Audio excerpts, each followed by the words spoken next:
सर्वांना नमस्कार। आपण अत्यंत एका महत्त्वाच्या विषयावर आज बोलणार आहोत।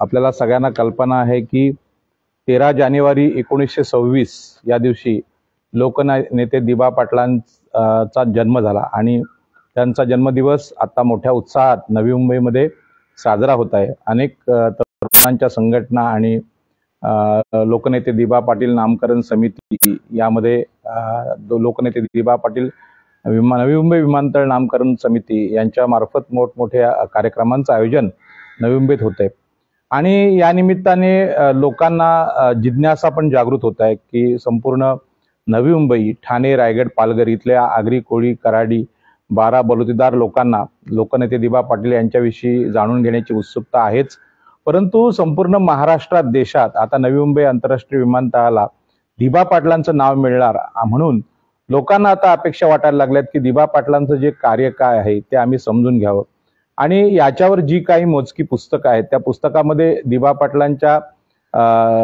सगळ्या संघर्षमय जीवनाची थोडक्यात माहिती आहे। परंतु एखाद्या महापुरुषाला किंवा एखाद्या माणसाला समजून घ्यायचं असेल तर आपल्याला त्यांचा विचार सुद्धा समजून घ्यावा लागतो आणि म्हणूनच या सगळ्या वैचारिक आदर्शांचा विचार या आजच्या छोट्याशा या फेसबुक लाईव्ह मध्ये मी करणार आहे आणि माझ्या मते मी ही 13 जानेवारी येईपर्यंत जेवढं काही मला ह्यावर प्रत्यक्ष बोलता येईल ते मी बोलणार आहे।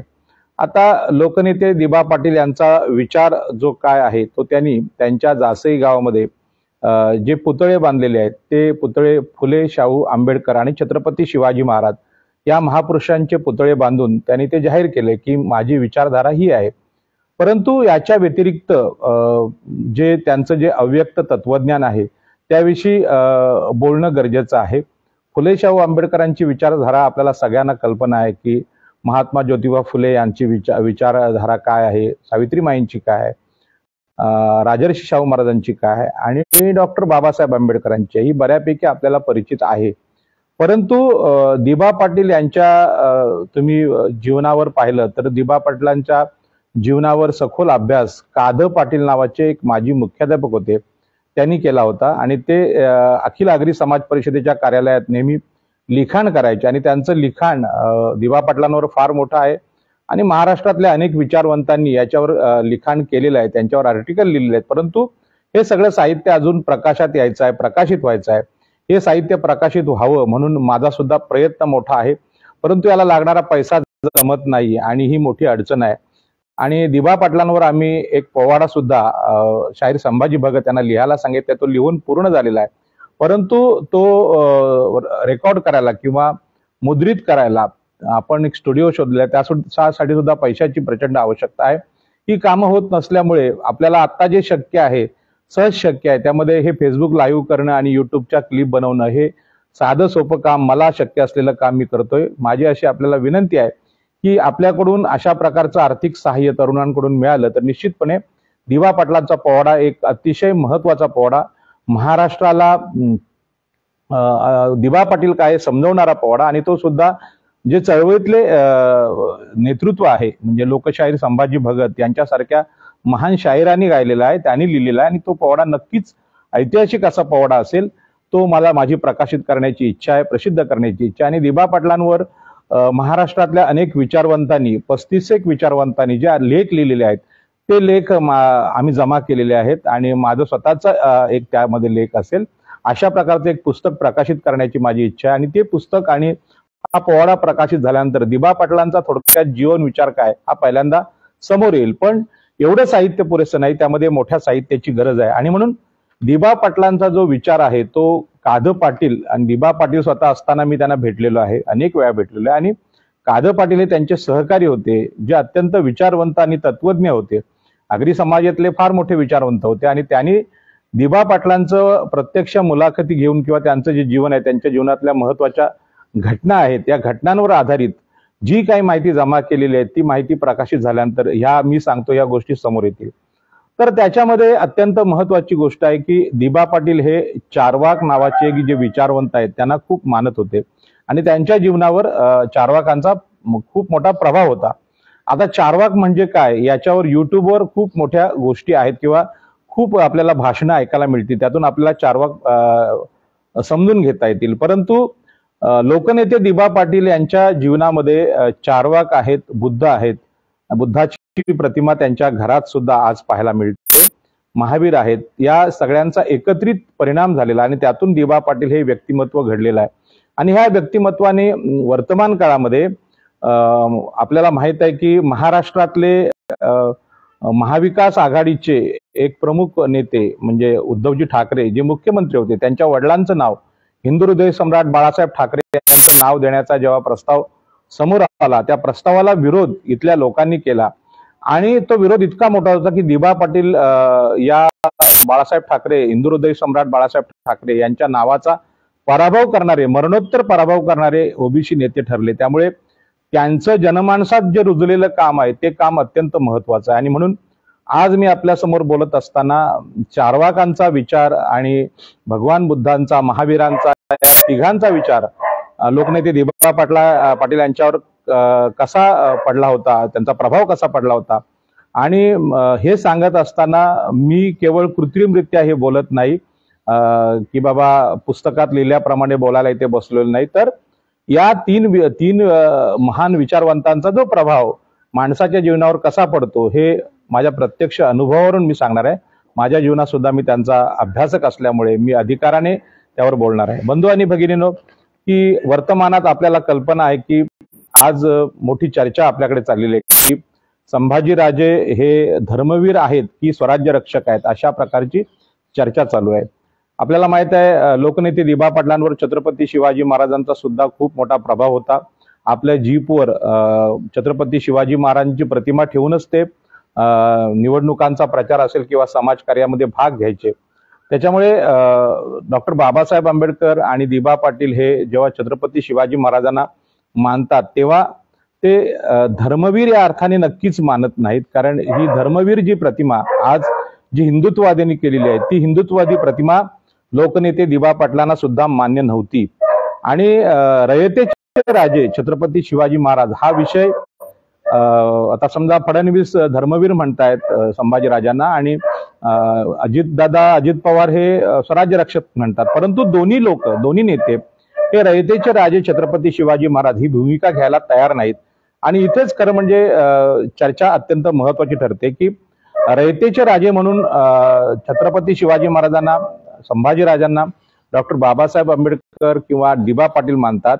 हे रयतेचे रयतेच्या राज्याच्या कल्याणकारी राज्याचे विचार काय आहेत, हे विचार या ब्राह्मण आणि मराठा राजकारणाच्या पलीकडले आहेत. आणि म्हणून हा जो विषय आहे हा डॉक्टर बाबासाहेब आंबेडकरांची नजर आणि लोकनेते दिबा पाटलांची यांची नजर पाहता की दिबा पाटील साहेबांनी इथल्या प्रकल्पग्रस्त आगरी कोळी कराडी लोकांसाठी जे आंदोलन उभं केलं ते आंदोलनाला न्याय देण्याची इच्छा इथल्या मराठा आणि ब्राह्मण राज्यकर्त्यांमध्ये नव्हती. आणि म्हणून त्यांना न्याय देण्यासाठी 5 हुतात्मे दिले, स्वतःचं रक्त सांडलं, स्वतःचा जीव धोक्यात घातला. हा जो दिबा पाटलांचा विचार आहे हा असा विचार छत्रपती शिवाजी महाराजांचा आहे. बऱ्याच जणांना असा गैरसमज केला जातो की छत्रपती शिवाजी महाराज हे मराठ्यांचे नेते आहेत, परंतु अनेक मराठा सरदारांनी, संस्थानिकांनी छत्रपती शिवाजी महाराजांच्या स्वराज्याला विरोध केलेला आहे. किंबहुना संभाजी महाराजांना जो विरोध झालेला आहे तो असाच दोन्ही लोकांकडून झालाय, म्हणजे ब्राह्मणांकडून झालाय आणि मराठ्यांकडून झालाय. आणि त्याच्यामुळे जी दगलबाजी होऊन संभाजीराजे पकडले गेले आणि त्यांचा क्रूर मृत्यू मुघल औरंगजेबाने केलेला आपल्याला पाहायला मिळतो. परंतु याच्या पाठीमागे राजकीय शत्रू जरी औरंगजेब असला तरी सामाजिक शत्रू हे इथले मराठा सरदार आणि ब्राह्मण सरदार होते. आणि तसाच प्रकार महाराष्ट्राच्या राजकारणात लोकनेते दिबा पाटलांना झालेला आहे. आणि प्रकल्पग्रस्तांना जो विरोध प्रामुख्याने झालेला आहे, वसंतदादा पाटील हा मराठा मुख्यमंत्री दिबा पाटलांच्या आंदोलनावर गोळ्या झाडतो आणि 5 माणसं मारतो, त्यांना जखमी करतो आणि त्यातून आम्हाला 12.5% म्हणजे रक्ताच्या त्यागाने 12.5% मिळाले आहेत. हे काय संविधानिक न्यायाने आम्हाला दिले गेले नाहीत. आणि हा जो संघर्ष आहे, संघर्ष समजला तर आपल्याला लक्षात येतं की दिबा पाटील साहेब यांचे जे शत्रू आहेत हे इथले परंपरागत मनुस्मृती समर्थक ब्राह्मण आणि मराठे हे उच्चवर्णीय जाती आहेत. आणि त्या उच्चवर्णीय जातींच्या विरोधातून दिबा पाटलांनी हे यश मिळवलेलं आहे. आणि म्हणून दिबा पाटील साहेबांचा विचार हा यांच्या पलीकडचा कसा होता हे आपल्याला या निमित्ताने समजून घ्यायचं आहे. वर्तमान काळात लोकांसमोर हा प्रश्न पडलेला आहे की बाबा हे काय भांडण आहे? धर्मवीर संभाजी आणि स्वराज्य रक्षक संभाजी हे जे भांडण ब्राह्मण आणि मराठा सत्ताधाऱ्यांनी चालवले आहे ते तुमच्या लक्षात येईल की महाराष्ट्राची सत्ता किंबहुना देशाची सत्ता स्वातंत्र्यानंतर ब्राह्मण क्षत्रिय वैश्य यांच्यापुरतीच राहिलेली आहे आणि त्यामध्ये ओबीसी एससी एसटी यांना न्याय मिळत नाही. विरोधी पक्ष नेत्यापर्यंत पोहोचलेले लोकनेते दिबा पाटील मुख्यमंत्री का होऊ शकले नाहीत? दत्ता पाटील विरोधी पक्ष नेते झाले जे पेशाने वकील होते, कायदे तज्ज्ञ होते, विधिज्ञ होते, त्यांना मुख्यमंत्री पदापर्यंत का जाता आलं नाही? या प्रश्नाचं उत्तर दिबांच्या जीवन संघर्षातून आपल्याला मिळतं. आणि म्हणून दिबा पाटील यांनी हा मनुस्मृती समर्थक धर्म आणि मनुस्मृती समर्थक ब्राह्मण क्षत्रिय वैश्य आणि त्यांनी निर्माण केलेले देव सुद्धा नाकारले होते. हे मी अत्यंत विश्वासाने आपल्याला सांगू इच्छितो. आजच्या काळात तरुणांना, खास करून ठाणे जिल्ह्यातल्या तरुणांना हा विचार मान्य होत नाही की देव नाकारलेला एक देव माणूस म्हणजे लोकनेते दिबा पाटील यांनी 12.5% कायद्याचं तत्व, पुनर्वसनाचं तत्व या देशामध्ये सगळ्यात प्रथम मांडलं आणि त्यातूनच आज 2013चा नवीन भूसंपादन कायदा आणि शेतकऱ्यांचं पुनर्वसन आणि पुनर्स्थापना अशा प्रकारचं कायद्याचं अत्यंत विकसित रूप 2013 साली चाललं. आणि आपल्याला मला सांगायला दुःख हे होते की 13 जानेवारी 1926 ला जन्म झालेले दिबा पाटील हे यांचा जो मृत्यू आहे तो 24 जून 2013 लाच झालेला आहे आणि 13 लाच नवीन कायदा आलेला आहे. असा हा जो योगायोग मी तर मानत नाही, पण या नैसर्गिक ज्या घटना आहेत त्या घटनांमध्ये दिबा पाटील साहेबांनी 12.5%चा कायदा केला. म्हणजे काय केलं तर इंग्रजांचा जो 1894चा कायदा होता त्या कायद्यामध्ये सरकारला जमिनी हव्या असतील किंवा इंग्रज सरकारला हव्या असतील तर बंदुकीच्या गोळ्या घालून जबरदस्तीने ती घेण्याची कायद्यात तरतूद होती. लोकांच्या पुनर्वसनाचा विचारच नव्हता आणि हाच कायदा 1894चा कायदा 1984च्या आंदोलनात कायम होता आणि लोकनेते दिबा पाटलांनी या भूसंपादनाला विरोध केला आणि आमच्या समाजाचं अस्तित्व ठेवण्यासाठी 5 हुतात्मे आमच्यातले झाले आणि त्यांचं स्वतःचं रक्त सांडलेलं आहे.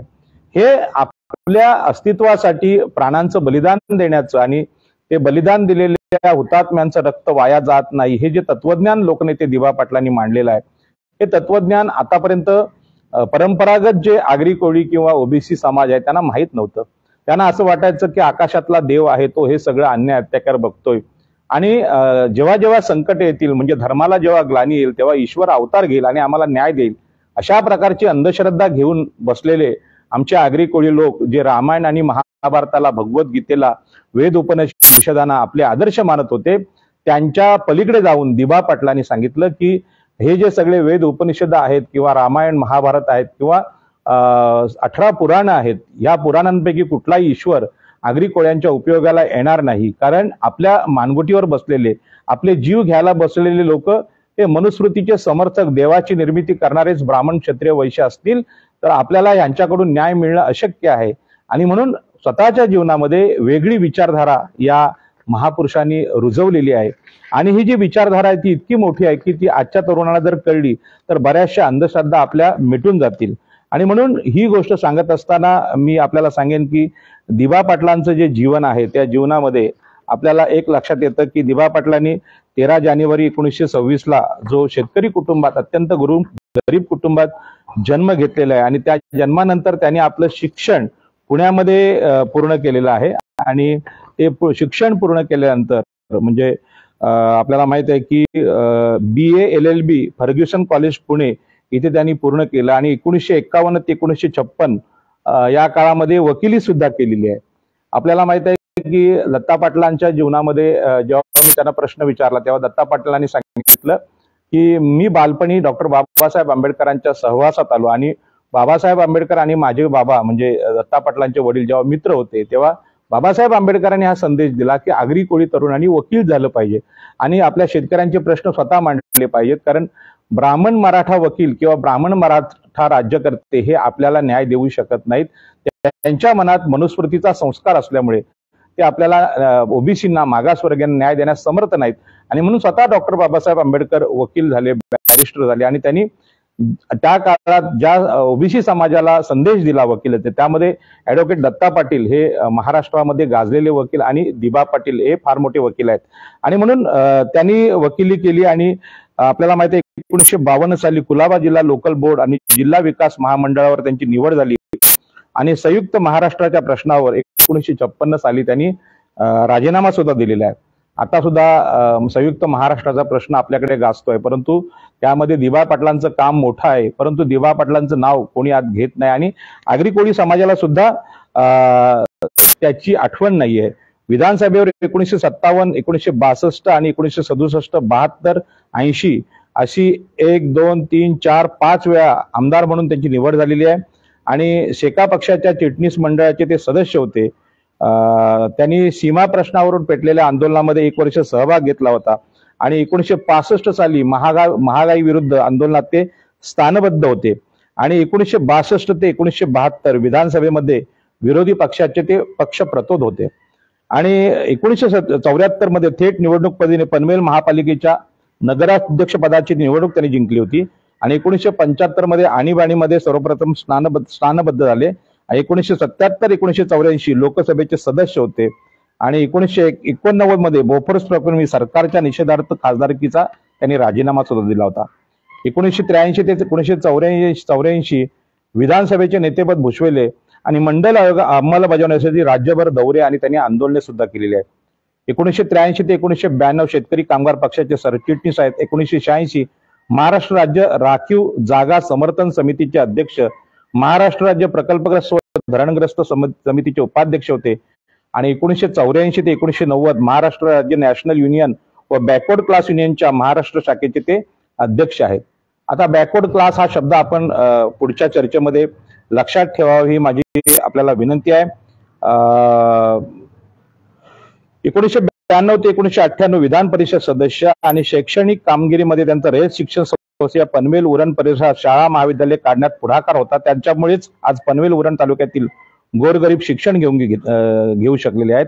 1996 साली संसदेच्या राष्ट्रकुल संघाच्या महाराष्ट्र शाखेतर्फे प्रथमच सुरू केलेल्या योजनेमध्ये महाराष्ट्र विधान परिषदेतील उत्कृष्ट वक्ता म्हणून निवड आणि प्रमाणपत्र आणि मानचिन्ह देऊन त्यांचा गौरव झालेला आहे.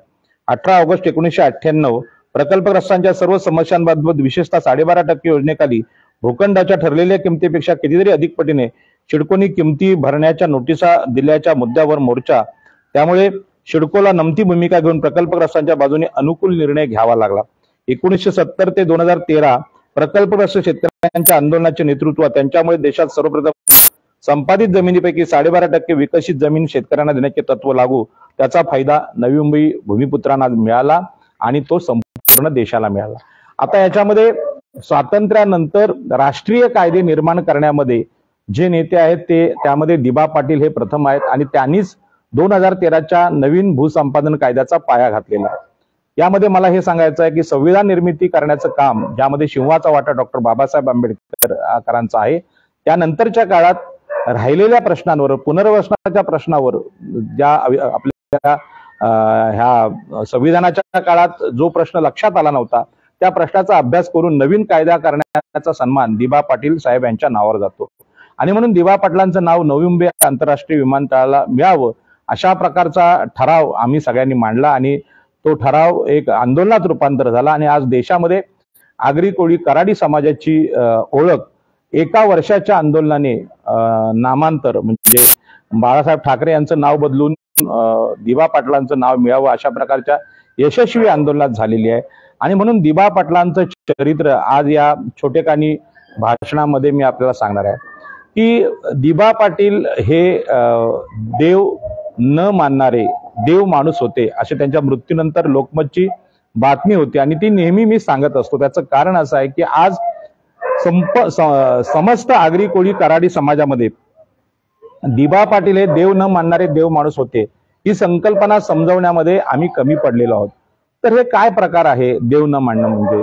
तर देव न मानणं ही देशातली एक फार मोठी विचारधारा आहे आणि ती विचारधारा आपल्याला माहित आहे भगवान महावीर जी जैन धर्माचे संस्थापक आहेत आणि भगवान बुद्ध जे बौद्ध धर्माचे संस्थापक आहेत आणि चार्वाक असे 3 विचारवंत होते. त्यांनी आकाशातला देव, स्वर्ग आणि चमत्कार नाकारला होता आणि हे जे नाकारणं होतं ते नाकारण्याचं एक तत्वज्ञान आहे, ते चुकीचं नाहीये. आज देव मानणाऱ्यांची संख्या जास्त आहे परंतु देव नाकारणारा सुद्धा बुद्धिमत्ता लागते आणि ती चिकित्सक बुद्धिमत्ता लोकनेते दिबा पाटलांकडे होती आणि म्हणून आज सगळे देव मानणारे आमदार आहेत त्यांना दिबा पाटलांचा 12.5% जो कायदा आहे तशा प्रकारचा कायदा करण्याची क्षमता येत नाही। तेवढी प्रकांड पंडित बुद्धिमत्ता कुठल्याही आमदार आणि कुठल्याही नेत्याकडे नाहीये। आणि म्हणून महाराष्ट्रामध्ये जे सत्ताधारी पक्षातले आजचे दिग्गज लोक आहेत त्यामध्ये आदरणीय शरद पवार सुद्धा असतील, पण शरद पवारांना सुद्धा हा ओबीसी भूमी कुळांचा प्रश्न आहे तो दिबा पाटलांना ज्या पद्धतीने समजला तसा समजलेला नाही। आणि म्हणून दिबा पाटील हे किती मोठे आहेत, दिबा पाटील हे शरद पवारांचे मित्र आहेत, परंतु दिबा पाटलांचं नाव विमानतळाला मिळावं म्हणून खरं म्हणजे शरद पवारांनी आग्रह मागच्या काळात धरायला पावता। बाळासाहेब ठाकरेंचं नाव देताना त्यांनी हा जो विषमतेचा न्याय केला, म्हणजे बाळासाहेब ठाकरेंचं नाव नवी मुंबई विमानतळ देणं यामध्ये मराठ्यांची जी बुद्धी आहे ही ओबीसींच्या विरोधी आहे, ब्राह्मणांची आहे तर आहेच परंतु शिकेपेंची पण आहे। या सगळ्या उच्चवर्णीय उच्च जाती लोकांना सत्तेत बसलेल्या लोकांना ओबीसींचंही नेतृत्व नको आहे, मागासवर्गीयांचं नेतृत्व नको आहे। सगळ्या ठिकाणी आपले वडील आपले नातेवाईक किंवा उच्चवर्णीय लोक यांची नावं असली पाहिजेत। अशा प्रकारचा विचार प्रवाह महाराष्ट्रात असताना इथल्या आगरी कोळी कराड्यांनी हे लावून धरलेलं आंदोलन हे जसं मराठवाडा विद्यापीठाचं नामांतर आंदोलन आहे की आमच्या मागासवर्गीयांना सुद्धा एक अस्मिता आहे, ओबीसीना एक अस्मिता आहे, अशा प्रकारची आंदोलनं फार गरजेची आहेत। कारण या देशामध्ये मागासवर्गीयांच्या हक्कांचा विचार नाकारण्याचा प्रयत्न होतो।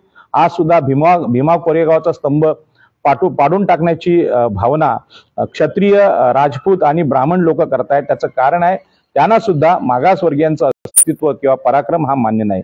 आणि म्हणून हा जो परंपरागत धर्म आपल्या देशामध्ये जो आहे याला वैदिक धर्म किंवा हिंदू धर्म म्हणतात किंवा देव किंवा ईश्वराला मानणारे सगळे धर्म आहेत, या धर्मांना विरोध करण्याचं काम तिथलं जे कर्मकांड आहे माणसाचं शोषण आहे हे शोषण पाहून भगवान महावीरांनी सुद्धा बंड केलं, भगवान बुद्धांनी बंड केलं आणि चार्वाकांनी सुद्धा बंड केलं। आणि त्यांनी सांगितलं आकाशात देव आहे आणि मग त्या देवाला फुलं पानं अर्पण करणं किंवा आकाशात आपल्या मेलेल्या माणसांचे म्हणजे पित्र आहेत आणि म्हणून त्यांना पिंडदान विधी करणं, त्या निमित्ताने पुरोहितांचं पोट भरा, हे जे तत्वज्ञान आपल्या देशात मांडलं गेलं त्यामुळे लोकांची प्रचंड फसवणूक झाली, लोकांचा जगण्यावरचा विश्वास जणू उडाला आणि बरेच लोक निराश होऊन आत्महत्याग्रस्त झाले किंवा विकलांग झाले। आणि म्हणून अशा प्रकारचा धर्म नाकारण्याचं काम एकट्या दिबा पाटलांनी केलेलं नाही तर ते महावीर, बुद्ध आणि चार्वाक या तिघांनी केलेलं आहे।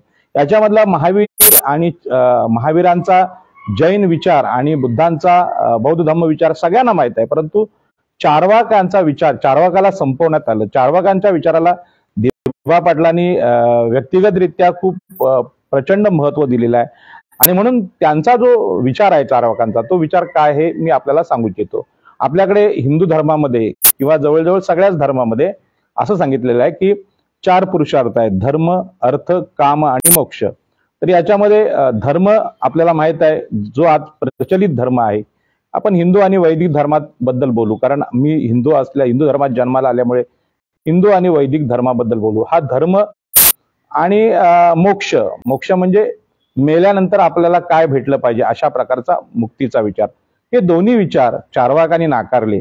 आणि त्यांनी सांगितलं की आपल्याला जे शरीर मिळालंय, जन्म मिळालाय, ते शरीर अत्यंत महत्वाचं आहे आणि हे शरीर आपण चांगलं व्यायाम करून चांगलं त्याला खायला प्यायला देऊन टिकवलं पाहिजे, शरीराची काळजी घेतली पाहिजे।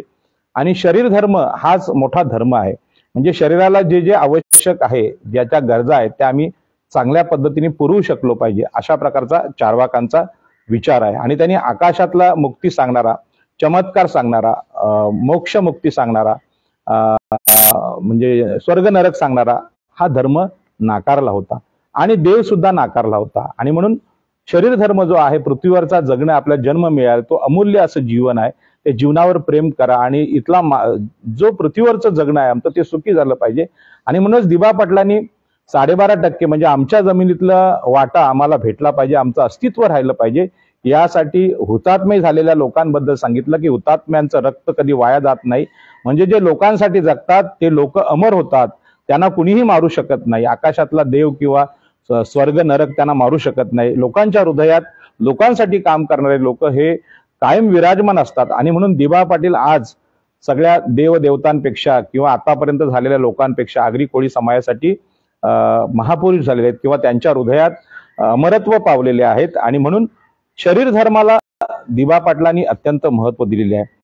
पाश्चात्य देशांचं आणि भारताची तुलना केली तर आपण जेवढे धार्मिक आहोत, म्हणजे धर्माच्या बाबतीत आपण स्वर्ग, मृत्यू, चमत्कार, देवदेवता, पूजाविधी, नवस किंवा पिंडदान करणं, विधी आहेत सगळे हे करतो.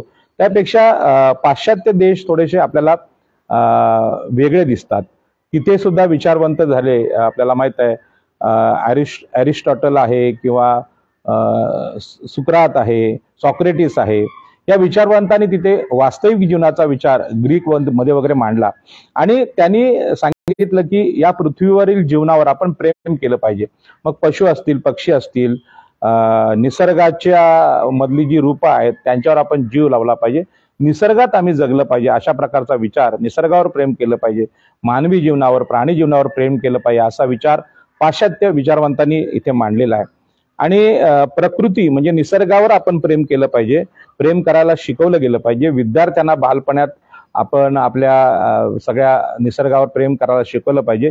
ज्या वयात आम्ही रामरक्षा किंवा मारुती स्तोत्र किंवा हनुमान चालिसा मुलांना शिकवतो, म्हणजे कुठल्या तरी देवाची आराधना करा मग देव तुमचं रक्षण करेल, अशा प्रकारचं जे तत्वज्ञान लहान मुलांच्या मनावर आम्ही संस्कारित करतो, त्यापेक्षा तुम्ही या निसर्गामध्ये जा. निसर्गामधलं जे विचार आहे तो पशुपक्ष्यांचं जीवन कसं आहे, प्राणी जीवन कसं आहे, मासे काय करतात हे तुम्ही शिका, अशा प्रकारचा विचार हा चार्वाकचा विचार होता. आणि म्हणून आपल्याकडे लहान मुलांना निसर्ग शिकवला जात नाही.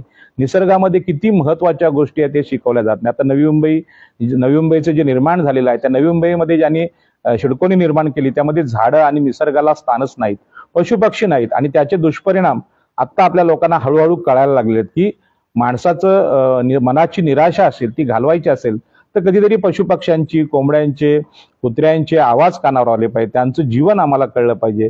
आमच्या जीवना इतका त्यांचं सुद्धा जीवन महत्वाचं आहे हे नेहमी सिमेंटच्या जंगलात राहणाऱ्या लोकांना आता कळू लागलेलं आहे. आणि निसर्ग किती महत्वाचा आहे म्हणून आता सुट्टीच्या काळात किंवा हिवाळ्यामध्ये लोक माथेरान किंवा थंड हवेच्या ठिकाणी जातात, मुरुडला जातात, कोकणामध्ये जातात, गोव्यामध्ये जातात, समुद्र किंवा पाणी यामध्ये जीवनाचा अनुभव घेत आहेत. अशा प्रकारचं आपल्याकडे ईश्वरावर प्रेम करायला सगळेच शिकवतात, परंतु निसर्गावर प्रेम करायला आपले लोक शिकवत नाहीत. आता वडाची पूजा करणं किंवा झाडांची पूजा करणं हा म्हणजे निसर्ग नव्हे, निसर्ग प्रेम नव्हे. ती पूजा फक्त एका दिवसापुरती आहे. खरं म्हणजे वडाचं झाड हे आपल्या जवळपास असलं पाहिजे, तो आपल्या जीवनाचा भाग असला पाहिजे.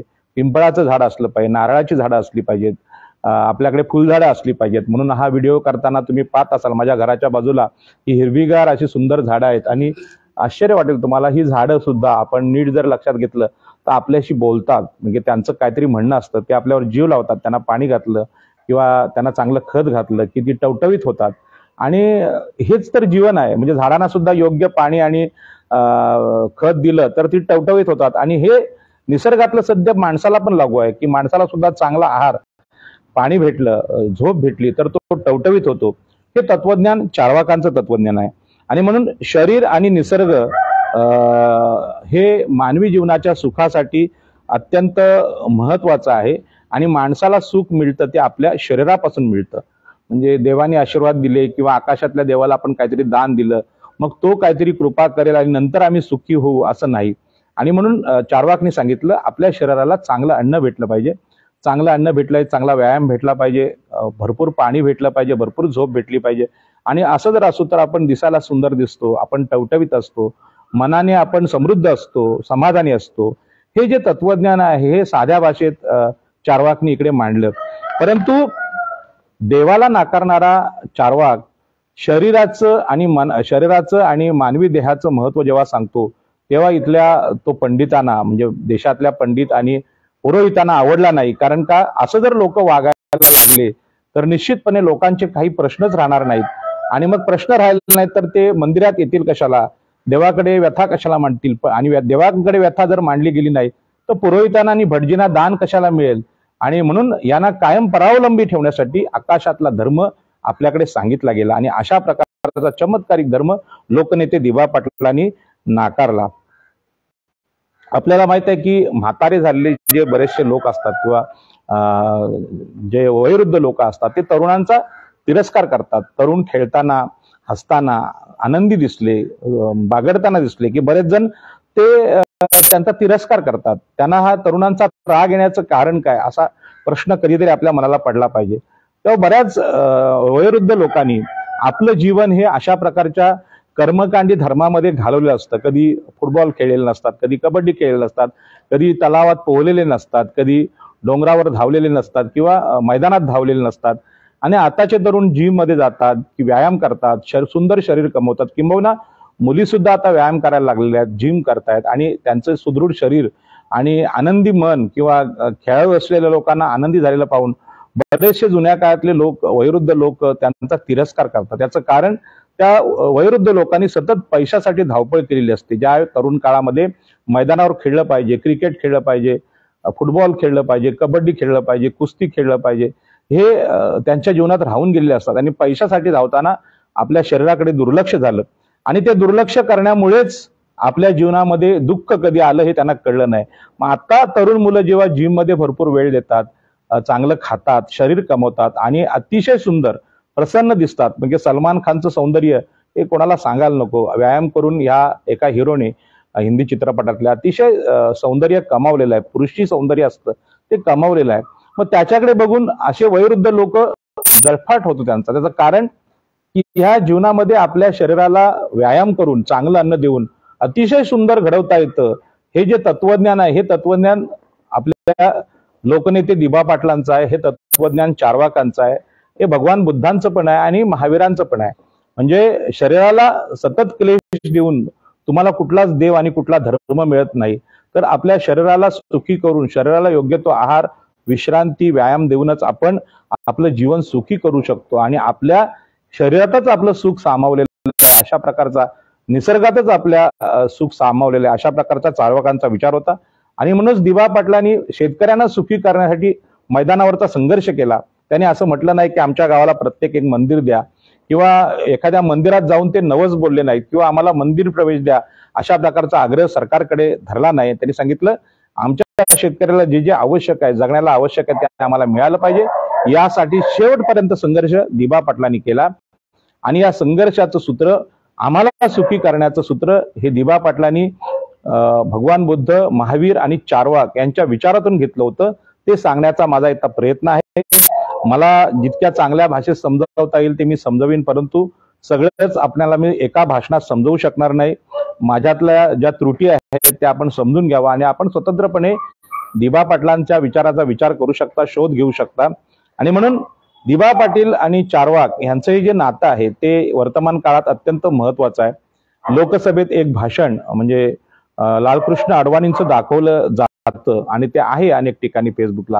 हे लालकृष्ण अडवाणी सांगतात की कर्ज काढून तूप प्या, म्हणजे अशा प्रकारचं संस्कृत वचन चार्वाकांचं घेऊन ब्राह्मणांनी त्यांचा तिरस्कार केला. आणि त्यांनी सांगितलं की कर्ज काढून सुख भोगणारा चार्वाक हा भोगी आहे, अशा प्रकारची त्याची टिंगल टवाळी केली गेली. परंतु हे सांगतात, चार्वाक सांगतात की कर्ज काढणं म्हणजे चोरी करणं नव्हे, कर्ज काढणं म्हणजे लोकांना फसवणं नव्हे. आपल्याला माहित आहे की आपल्या शेतकऱ्यांना, म्हणजे नवी मुंबईतल्या शेतकऱ्यांना 12.5% भूखंड मिळाल्यानंतर जर कर्ज सुविधा मिळाली असती तर त्यांनी स्वतःचे भूखंड स्वतः विकसित केले असते. परंतु अशा प्रकारचं कर्ज शासनाने किंवा कुठल्याही बँकांनी न दिल्यामुळे हे सगळे भूखंड इथे आलेल्या पटेल लॉबी, बिल्डर लॉबीने, मराठा लॉबीने, ब्राह्मणांच्या लॉबीने कवडीमोल भावाने खरेदी केले. म्हणजे उलव्याचे काही भूखंड 25,000ला आणि 50,000 खरेदी केले. आज त्या भूखंडाची किंमत 1,30,00,000 आहे. पण ज्या काळात शेतकऱ्यांना कर्ज सुविधा भेटली असती तर हे भूखंड स्वतः शेतकऱ्यांनी विकसित केले असते आणि दिबा पाटलांमुळे आज हे शेतकरी सगळ्यात श्रीमंत आणि सुखी झाले असते. परंतु या मिळालेल्या 12.5% योजनेचा फायदा शेतकऱ्यांना घेता आला नाही, कारण कर्ज घेऊ नये अशा प्रकारची दहशत सावकारांनी शेतकऱ्यांच्या मनावर पूर्वीच्या काळात, म्हणजे ब्राह्मण मराठा खोतीच्या काळात बसवली होती. म्हणजे खोती विरुद्ध सुद्धा आम्ही आंदोलन बाबासाहेब आंबेडकर आणि नारायण नागू पाटील यांच्या नेतृत्वाखाली खेळलो, जिंकलो. परंतु कर्ज घेणे वाईट आहे आणि कर्ज घेतल्यानंतर कशी सशी होलपट मागासवर्गीयांची होते ही सगळ्या महाराष्ट्राला आणि देशाला माहित आहे.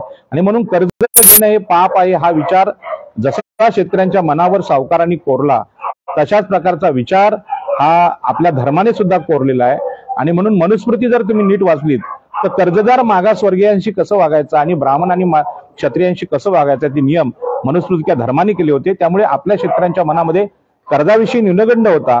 हा न्यूनगंड 2000 वर्षापूर्वी चार्वाकांनी घालवला. त्यांनी सांगितलं की जीवन हे एकदाच मिळतं, एकदा माणसाला जो जन्म मिळाला तो अमूल्य आहे आणि जर माणसाला मृत्यू आला, हा देह जर स्मशानात गेला, त्याची माती झाल्यानंतर काही दिसत नाही आणि म्हणून जीवनाच्या शेवटच्या क्षणापर्यंत आम्ही सुखाने जगलं पाहिजे.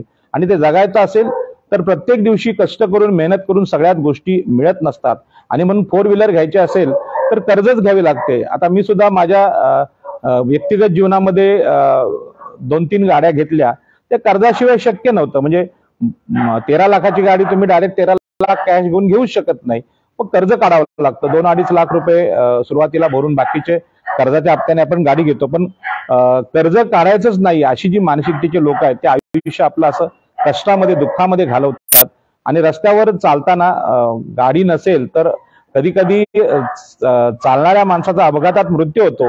म्हणून गाडी हे केवळ ऐशाराम करण्याचं साधन नाही, तर आपल्या जीवनाच्या सुरक्षेसाठी चांगली गाडी असली पाहिजे, ज्यामध्ये एअरबॅग्स असल्या पाहिजे. हा नव्या जगाचा विचार आहे. हा 2000 वर्षापूर्वी चार्वाकने सांगितला होता आणि तो विचार आताच्या काळात सुद्धा आपल्याला अत्यंत महत्वाचा आहे. आणि म्हणून दिबा पाटील साहेब यांनी पाहिलं की 84च्या आंदोलनात जसं शेतकऱ्यांवर गोळ्या घातल्या, त्या गोळ्या घालणाऱ्या वसंतदादा पाटील या मराठा मुख्यमंत्र्याचा हेतू दिबा पाटलांचं नेतृत्व कायम संपवण्याचा हेतू सुद्धा होता, त्यांचा खून करण्याचा हेतू होता.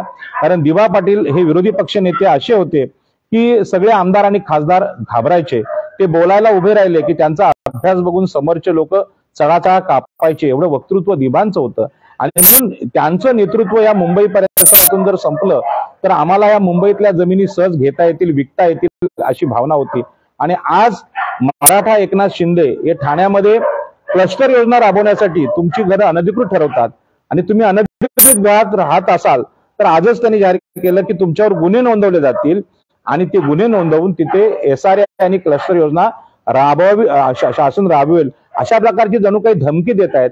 आणि म्हणून इथे आपण गावठाण हक्कांची चळवळ दिबा पाटील साहेब असतानाच सुरू केलेली आहे आणि ते आता म्हणजे 2009लाच मी त्याला सुरुवात केली आणि 13 साली लोकनेते दिबा पाटील वारले. दत्ता पाटील सुद्धा मी ही चळवळ जेव्हा सुरू केली त्यावेळी माझ्या सभेत, संस्थापनेच्या सभेत प्रत्यक्ष हजर होते आणि त्यांनी सुद्धा कबूल केलं होतं की माझ्या वडिलांनी मला ज्या कारणासाठी वकील बनवलं होतं, म्हणजे कुळ कायद्याच्या अंमलबजावणीसाठी, ते कुळांसाठी मी लढू शकलो नाही.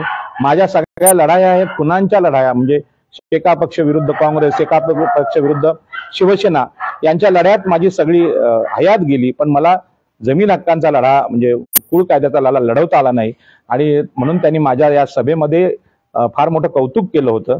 त्याच पद्धतीने दिबा पाटलांचा जो विचार आहे, दत्ता पाटील सुद्धा देव नाकारणारे होते, त्यांनी देव नाकारला होता आणि दत्ता पाटलांनी नाकारला होता. आणि म्हणून दिबा पाटलांचा जो चार्वाकचा विचार आहे तो सांगतो की तुम्ही आपल्या जीवनामध्ये अनेक मित्र बनवा आणि लोकांच्या संघटना बनवा आणि मानवी सुखासाठी तुम्ही कार्यरत राहा.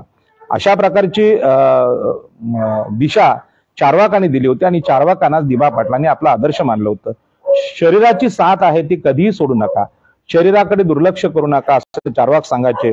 मोक्षाचे जे विचार आहेत, म्हणजे आकाशात, म्हणजे आपण मेल्यानंतर आपल्याला मोक्ष भेटला पाहिजे त्यासाठी पृथ्वीवर दानधर्म करा, ब्राह्मणांना दक्षिणा द्या, ब्राह्मणांना दान द्या, उपवास तापास करा, अशा प्रकारच्या मोक्षाची सुरुवात किमान तरुणपणात तरी नको. तरुणपणात तुम्ही शरीर कमवलं पाहिजे, व्यायाम केला पाहिजे, शरीराला जे जे आवश्यक प्रोटीन्स आहेत, मासे, दूध, अंडी हे खाल्ली पाहिजेत आणि आपल्या शरीराचं सौष्ठव हे वाढवलं पाहिजे. अशा प्रकारचा प्राकृतिक आणि वास्तविक विचार चार्वाकांनी सांगितलेला आहे. आपल्याला आपल्या जीवनामध्ये जेवढं जगायचं आहे तेवढं सुखाने जगा असं चार्वाक सांगतात. आणि सुखाने तर जगलं पाहिजे, दुसऱ्याला सुखाने जगवलं पाहिजे. आणि चार्वाक सांगतात की धर्म जो आहे किंवा देव आहेत किंवा हे पुरोहित आहेत हे माणसाला विचारांनी गुलाम बनवतात. म्हणजे देवाच्या मनात आहे तसंच होईल आणि म्हणून देवाची पूजा करा. देव ज्यांनी निर्माण केले, ज्यांनी देवांना आपल्या मंत्रामध्ये बंदिस्त केलेलं आहे अशा पुरोहितांना दान द्या. अशा प्रकारच्या विचारांमुळे माणूस गुलाम झाला आणि तो नवीन विचार करेनासा झाला. आणि म्हणून चार्वाक सांगतात की तुम्हाला गुलाम बनणं हे थांबवलं गेलं, तुमचं गुलाम बनणं हे थांबलं गेलं पाहिजे. स्वतंत्र विचार तुम्ही केला पाहिजे. आपल्या जीवनामध्ये सुख नक्की कशात आहे याचं चिंतन प्रत्येक तरुणाने प्रत्येक तरुणीने केलं पाहिजे. आणि उपास तापास कर्मकांड, पशुहत्या यज्ञातली आणि आता सुद्धा चाललेली कर्मकांड आहे, त्या कर्मकांडाने आपल्याला कधी गुलाम बनवलं जातं हे आपल्याला समजत नाही. आणि म्हणून आपल्याला माहित आहे महात्मा ज्योतिबा फुल्यांनी सुद्धा शेतकऱ्यांची गुलामगिरी सांगितली आणि ती गुलामगिरी अशिक्षित असण्यामध्ये आहे, अज्ञानामध्ये आहे. आणि म्हणून ज्ञान म्हणजे काय याचा विचार तुम्ही करावा आणि तुम्ही ज्ञानी व्हा. आणि म्हणून जे शिक्षण आहे, लिहिण्या वाचण्याचं शिक्षण आहे, हे आपल्या देशामध्ये हजारो वर्षापासून स्त्रियांना नाकारलं होतं, मनुस्मृतीने नाकारलं होतं. आणि म्हणून आपली जी आई आहे ती आई जर शिकली तर मुलगा सुद्धा स्वतंत्र होईल. हा सावित्रीमाईंचा शिक्षणाचा जो विचार आहे तो माणसाला सुखी करणारा विचार आहे.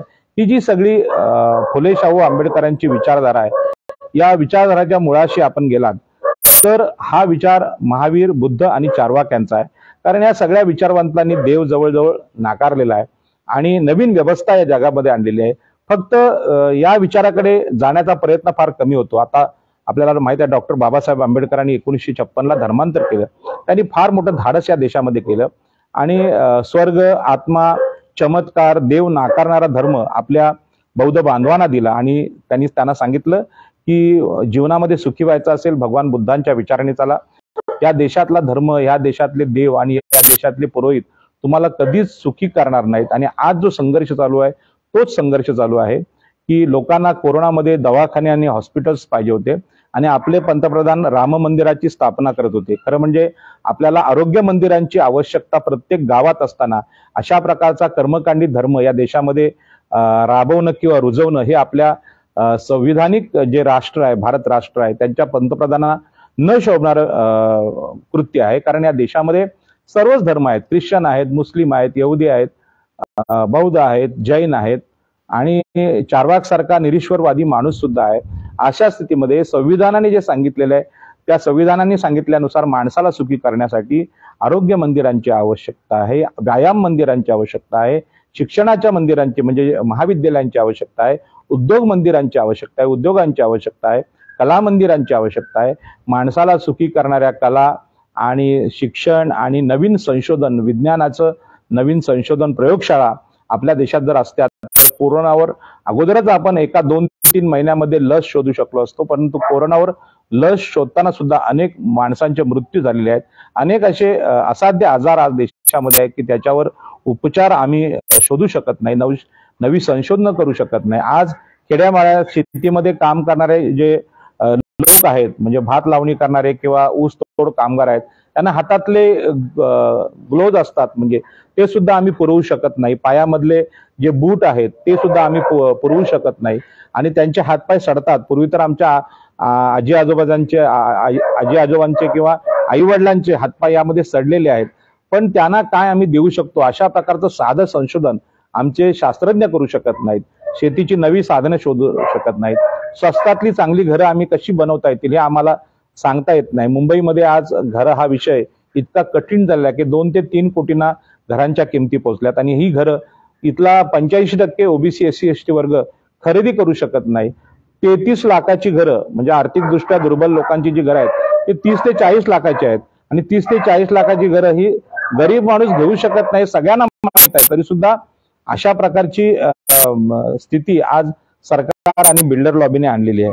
आणि म्हणून आज या चर्चेचा समारोप करताना मी तुम्हाला एवढंच सांगेन की लोकनेते दिबा पाटलांनी देव नाकारला, त्याला कारण या देवानेच आम्हाला आतापर्यंत न्याय नाकारला.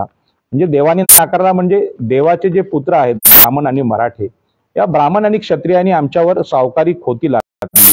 आम्हाला पाणी नाकारलं, आम्हाला जंगलांचा अधिकार नाकारला, आम्हाला धर्म म्हणून जो अधिकार म्हणजे आहे तो आम्हाला खऱ्या अर्थाने नाकारला की अक्षर ओळखच नसेल तर तुम्हाला धर्म काय कळणार. आणि म्हणून हे वेद आहेत, उपनिषद आहेत, ही कधीच हिंदू म्हणून आमच्या वाट्याला आली नाहीत. आणि म्हणून आता लोकांना प्रश्न पडतो की खरोखर आम्ही हिंदू आहोत का, आम्हाला संस्कृत येतं का, यातलं काहीच शिकवलं नाही. खरं म्हणजे हा जो धर्म आहे तो आम्हाला त्या धर्मामध्ये काय अर्थ पण नाही, परंतु लोकांची जी आस्था होती ते अधिकार सुद्धा या धर्माने नाकारले. वेदांचं वचन जर कानावर पडलं तर कानामध्ये शिश होता, किंवा संस्कृत वाक्य किंवा संस्कृत तत्वज्ञान अभ्यास करण्याचा अधिकार आमच्या लोकांना नाकारण्यात आला आणि मग शिक्षण नाकारण्यात आलं। हे सगळे अधिकार नाकारल्यानंतर जी अवस्था आमची झाली ती फार भयानक झाली आणि म्हणून ह्यातून अनेक वेळा अनेक लोकांनी धर्मांतरण केलं। म्हणजे काही लोकांनी ख्रिश्चन धर्म स्वीकारला, काही लोकांनी मुस्लिम धर्म स्वीकारला, काही लोक बौद्ध झाले। कारण हा जो सगळा छळ आहे या छळाला कंटाळून हे लोक या मार्गाकडे गेले। परंतु या कर्मकांडी धर्मामध्ये विशेष असं काहीच नाही हे सुद्धा सांगण्याचं काम भगवान महावीर, गौतम बुद्ध आणि चार्वाक यांनी केलं। आणि म्हणून या आजच्या संदेशामध्ये मी आपल्याला एवढंच सांगतो की मी आज कोळी टोपी घातलेली नाही, पण आगरी कोळी समाजाचं प्रतीक असलेली कोळी टोपी, त्यांचा जो मच्छीमारी व्यवसाय इथे आहे तो आता धोक्यात आलेला आहे। म्हणजे मार्गशीर्ष महिन्यामध्ये मच्छी खायची नाही, मच्छीचा व्यापार करायचा नाही, अशा प्रकारचं लक्ष्मीचं व्रत सांगितलं गेलं आणि हे व्रत मच्छीमारी धंद्याच्या विरोधात गेलं। मच्छी विकणारी बाईच किंवा मावशी किंवा कोळीन ही महिनाभर जर मच्छी खात नसेल तर तिची मच्छी दुसऱ्यांनी का घ्यावी असा प्रश्न येतो। आणि म्हणून मच्छी खाणं हे पाप नाही, मच्छी खाणं हे वाईट नाही, कारण आवश्यक प्रोटीन्स या त्या आहारामध्ये आहेत, मच्छीमध्ये आहेत, चिकनमध्ये आहेत, मटनमध्ये आहेत आणि म्हणून शरीराला जे आवश्यक आहे, शरीर पोषणाला जे गरजेचं आहे तुम्ही खाल्लं पाहिजे। म्हणून अन्नाच्या बाबतीत भगवान बुद्धांनी सुद्धा सांगितलं की आपल्या ताटात जे अन्न आलेलं आहे ते अन्न शरीराला पोषक आहे, ते आपण खाल्लं पाहिजे। त्याच्यामध्ये शाकाहारी माणूस हा प्रामाणिक किंवा धार्मिक असतो असं नाही। हिटलर नावाचा शाकाहारी माणसाने जगावर महायुद्ध लादलं, त्याच्यामुळे मासे खाणारा माणूस हा हिंसक असतो अशा प्रकारचं तत्वज्ञान आपल्या देशामध्ये ज्या ब्राह्मणांनी मांडलं ते चुकीचं तत्वज्ञान आहे। आणि आतापर्यंत देशाच्या इतिहासात इथल्या आगरी कोळी कराडी ह्या मच्छीमार बांधवांनी देशाशी कधी गद्दारी केली नाही। शिवाजी महाराजांच्या आरमारात, सम्राट अशोकाच्या आरमारात आणि आतापर्यंत देशाशी एकनिष्ठ असलेले लोक आम्ही आहोत। त्या देशातलं छत्रपती शिवाजी महाराजांचा आरमार पेशवे ब्राह्मणांनी इंग्रजांची सुपारी घेऊन बुडवलं आणि ते आरमार आमचं होतं। आमच्या देशाशी आम्ही कायम एकनिष्ठ राहिलो, परक्या शत्रूंशी लढलो, त्यामुळे आहारामध्ये असं काही नाही। आणि म्हणून मी आपल्या बंधू भगिनींना सांगू इच्छितो की इथे आपल्या समुद्रामध्ये चांगली मच्छी मिळते, ती चांगली ताजी तवानी मच्छी खा, अंडी खा, फळं खा आणि आपलं शरीर सुदृढ टवटवीत ठेवा। शरीरामध्ये सुख आहे, आकाशातला जो धर्म आहे, आकाशामध्ये कुठलाही देव किंवा स्वर्ग नाही, इंद्र नाहीत, अप्सरा नाहीत। आकाशात तुम्ही विमानाने प्रवास केल्यानंतर दिसतं की आकाशात काहीच नाही। मग आकाशात काहीच नसताना आपल्या लोकांना सांगितलं गेलं की तुमचे आजोबा मेल्यावर स्वर्गात जातील, त्यांना चपला दान करा, त्यांना गाय दान करा, त्यांना म्हणजे पलंग दान करा। अशा प्रकारचं दान करून जे दान फक्त भटजींनी घेतलं ते कधीच आपल्या आजी आजोबांकडे पोहोचवलं नाही। कारण माणूस मेला की तो नष्ट होतो, त्याचं काही अस्तित्व राहत नाही, आत्मा सुद्धा राहत नाही आणि काहीच राहत नाही।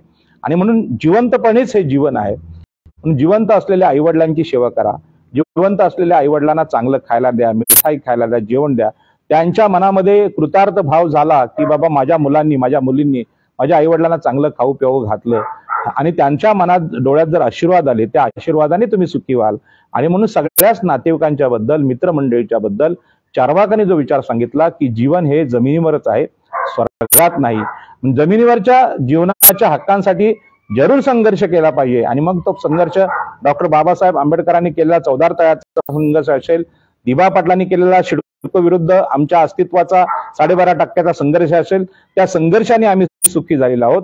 आणि म्हणून प्रत्येक घरावर दिबा पाटलांची कृपा आहे, इथे करोडपती आम्ही झालोय दिबा पाटलांमुळे झालो, हे जाहीरपणे लिहिलं पाहिजे। ही कुठल्याही सद्गुरूची कृपा नाही। मी आता अधिक स्पष्ट बोलतोय की दिबा पाटलांचं आंदोलन असेल, खोती विरुद्ध आंदोलन असेल किंवा सेजचं आंदोलन असेल, हे लढे, या लढ्यांचे जे विरोधक होते इथले ब्राह्मण आणि मराठे होते, ब्राह्मण आणि क्षत्रिय होते। या कुठल्याही पुरोहितांनी म्हणजे नाना धर्माधिकारी असतील किंवा स्वाध्यायचे पांडुरंग शास्त्री आठवले असतील, यांनी दिबा पाटलांच्या लढ्याचं कधी कौतुक केलं नाही, नारायण नागूच्या कुळ कायद्याचं कधी कौतुक केलं नाही। कारण हे लढे या ब्राह्मण खोत सावकारांच्या विरोधात गेले आणि हे लोक आपल्याला सांगायचे की मुक्ती आकाशात आहे, देव आणि धर्मात आहे, परंतु हजारो एकर जमिनी स्वतःच्या नावावर ठेवून ते आमच्या ओबीसी SC/ST ना अधिकार नाकारणारे होते। असं लोकांना अधिकार नाकारणारे लोक कुठल्याही देशाचे, कुठल्याही धर्माचे धर्ममुक्त होऊच शकत नाही। किंवा देव सुद्धा असं विषमता करणारा असेल, म्हणजे ब्राह्मणांना, क्षत्रियांना, वैश्यांना एक न्याय आणि ओबीसी SC/ST शूद्रातिशूद्र आणि स्त्रियांवर अन्याय, अशा प्रकारचा अन्याय कुठलाही देव करू शकत नाही। देवाला तर आपल्या संतांनी माऊली म्हटलेले आहे. माऊली म्हणजे आई. आई सगळ्या मुलांवर समान प्रेम करते, त्याप्रमाणे ईश्वराने सुद्धा सगळ्या लेकरांवर समान प्रेम केलं पाहिजे. मग विषम प्रेम करणारे देव हे ईश्वर किंवा पूजनीय असूच शकत नाही.